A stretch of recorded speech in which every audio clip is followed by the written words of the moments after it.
Dewan Perwakilan Rakyat Indonesia resmi menyetujui proses naturalisasi Mads Hilgers dan Eliano Reijnes.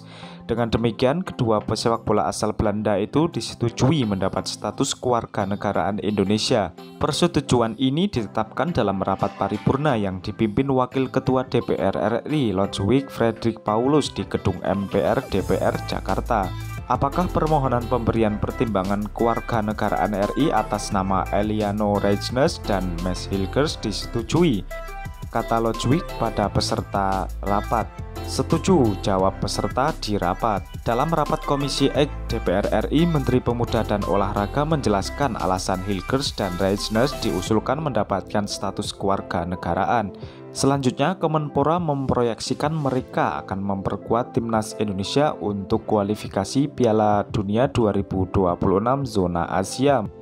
Dia ingat pemain Indonesia itu selevel Malaysia. Sekarang Indonesia level Argentina lah. Kita kena kekalkan player anak jati. Ini identitas kita. Malaysia boleh.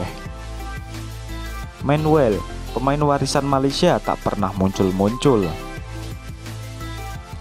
Kita tidak tahu kapan, tak pernah berakhir dengan gosip. Indonesia sebentar aja. Indonesia sekejap saja dapat 2 player warisan, sedangkan Pham Nguyen Khu pun tak lepas. Indonesia dah bagi contoh program player warisan berjangka pendek. Jangan menyesal kalau Indonesia naik jauh ke depan 1-2 tahun lagi. Dan akar umbi muda tempatan generasi selanjutnya dah ada tangga level. Pemain termahal se-ASEAN melebihi skuad Malaysia, Thailand, dan Vietnam. Indonesia makin padu. Mini Belanda semakin mantap. Malaysia ada JDT, juara klub seluruh alam. Ramai ambil pemain bertahan, patutlah taktikal parking pesawat. Tim Malaysia pun sibuk juga, sibuk dengan pemain anak jati. Itu menunjukkan Garuda masih mencari player dari ratusan juta rakyatnya, tapi nggak bisa cari lagi. Tapi ketemunya di luar Indonesia, termasuklah kiper. PSSI kasih tutorial kepada Pham bagaimana caranya buat kerja. Baru 2 minggu yang lalu si Mads dan Eliano datang ke Indonesia untuk proses naturalisasi. Udah selesai aja, jadi pemain warisan Malaysia macam mana? Kayaknya kalau Malay cuma heboh di berita medsos doang, sampai sekarang belum ada realisasinya. Beda dengan Indonesia, sepi berita tiba-tiba yang salaman sama Pak Erik dan minggu depan sudah ambil sumpah kewarganegaraan. Pemain bule bukan ingin sangat main untuk Indonesia, takkan dia tukar paspor yang kuat kepada paspor yang lemah. Habis madu sepah dibuang, itulah otak penjajah.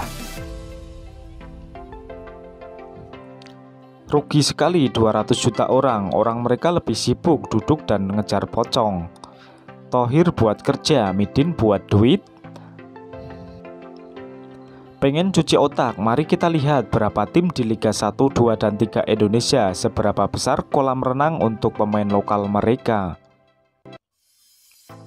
Salah satu pemain ini lebih mahal daripada full squad Malaysia, Thailand, dan Vietnam. Rakyat 360 juta yang main sepak bola orang Belanda semua. Info kelanjutannya, Ferdi Cruyff, Kobe Chong, Diego Altubi, Matt Tejil, Wan Kuzen, Josh Brownhill, dan Ige Huben apakah sudah done deal atau cuma rumor media saja? Waduh, kita sampai mana lagi? Malaysia kapan min? Asik tiap hari bagi kabar pemain inilah itulah yang mau gabung Harimau Malaya, tapi mana? Mantap Belanda FC. The Power of Erick Thohir. Inilah hasilnya kalau hanya mengharapkan pemain kacukan Belanda. Hasilnya boleh dilihat, liga mereka masih setara dengan Papua dan Timor Leste. Indonesia buat cepat, siap terbang sana. Untuk 2 pemain itu komplit documentation dengan angkat sumpah dekat kedutaan Indonesia di Belanda. Kalau macam Midin, player yang datang ke sini.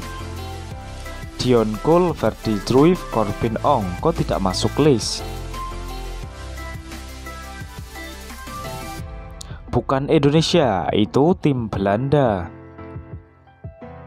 Negara Asia lainnya mengatakan, bukan Indonesia, Belanda tim B, apa yang harus dibanggakan? Tim B Belanda baik-baik saja. Ini tidak akan pernah terjadi pada pemain naturalisasi Malaysia atau Thailand. Mads Hilgers gaya mainnya mirip Cana waktu muda.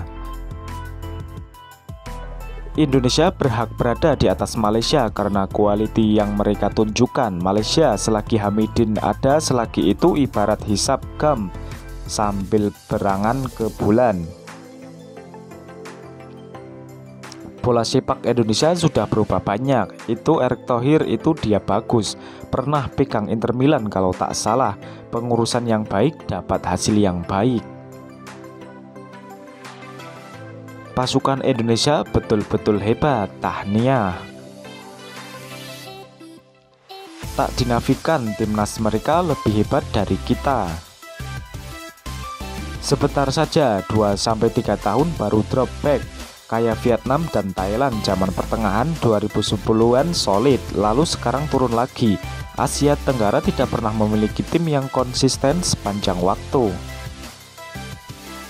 Tahniah timnas Belanda 2. Memang patut pun kalau di bawah malulah Indonesia. Rakyat mereka ramai, tak patut tak ada player bagus sehingga pemain Belanda yang membawa Indonesia ke peringkat lebih tinggi.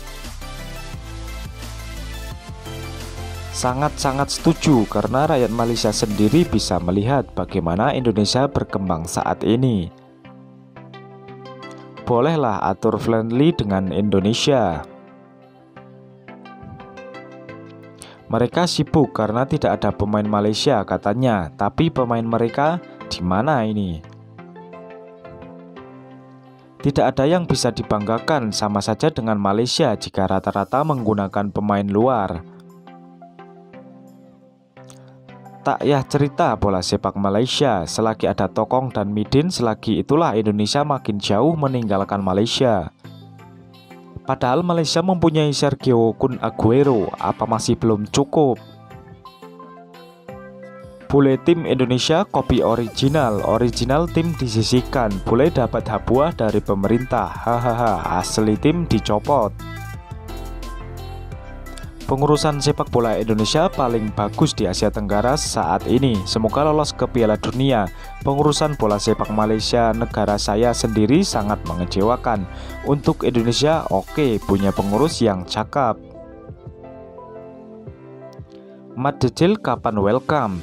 Jedak-jeduk saja ramai di TikTok, tapi kebangsaan belum pindah-pindah jadi Malaysia.